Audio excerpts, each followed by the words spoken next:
Hello everyone. So this is Dr. Srinivas BJ, consultant medical oncologist. So I am practicing my medical oncology, giving chemotherapy, seeing patients, taking care of the patients since almost 10 years. So today we are going to talk about in detail about cancer. What is cancer? What are the risk factors for cancer? So what are the symptoms of cancers? So in detail we will know about this. So what is cancer? Most of our patients and most of general population also will be very fearful of this term cancer. So this is nothing but the normal cells will lose their control and it is the uncontrolled growth of the abnormal cells. So normally in our body it is controlled by enzymes, growth factors, it is very much well under control. So by some of the risk factors like environmental factors, genetic factors, these cells will lose their control, they divide automatically on their own. So they will form a mass or a tumor mass or growth of cells. So that we call it as a cancerous growth. So where all we can see this cancerous growth? We can see in all organs from head to toe, including the brain, including the head and neck, including the chest, including the skin. Every organ has a tendency to have a cancerous growth. What are the cancers we commonly come across in our human body or in our clinical practice? What are the common cancers, including males and females? So in males we see most commonly the head and neck cancers, and then the throat cancer is there, lung cancer is possible, and then stomach cancer, esophageal cancer, prostate cancer is common in males. In females we usually see the breast cancer, cervical cancer, uterine cancer. So these are the commonest cancers we see in our clinical practice in females. So what are the age groups of cancer which are affected, in their lifetime? What are the age group, commonest age groups where we commonly see the cancerous growth?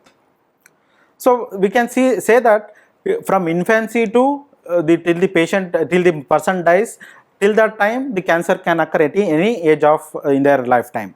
So commonly, suppose we take a less than 10 years of age, children less than 10 years of age, we commonly see lymphoma. It is a blood related cancer or blood cancers. These are the commonest cancers we usually come across in the first 10 years of age.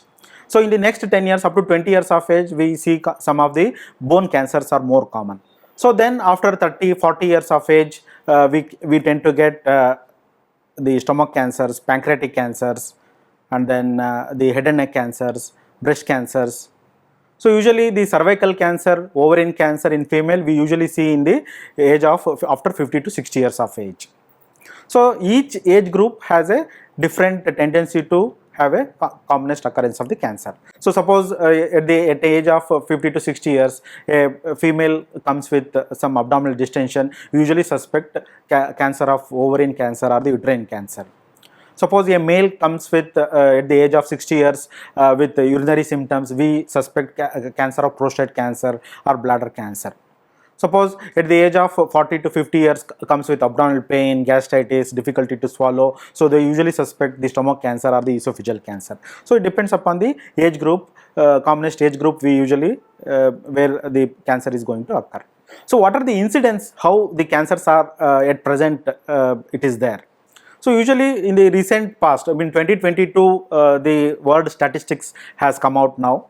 So in that they have mentioned almost 14 lakhs cancers in that year. In 2022, 14 lakh cancer has been diagnosed in that year, and the death by the cancer is almost 9 lakhs.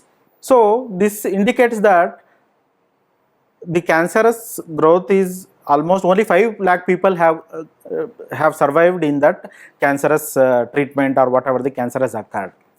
So it means to say that the cancer which occurs has a tendency to make the person die of that cancer. So what are the things we need to do to reduce the death or reduce the difficulty experienced by that cancer? So before that, we go to symptoms of cancer. What are the symptoms of cancer? So most of our patient relatives who comes to our clinical practice, they ask what are the particular symptoms about this cancer, how we can diagnose it early. I say that there is no particular symptom for that particular cancer. Suppose we take an example of head and neck cancer or throat cancer. So the commonest symptom of the throat cancer is change in the voice or difficulty to swallow. So these are the commonest symptom of this throat cancer. But this can occur also when there is a infection of the throat. So suppose the voice change or the pain doesn't go away within 15 days to 1 month, then it is particularly to go to your nearest doctor and get it checked.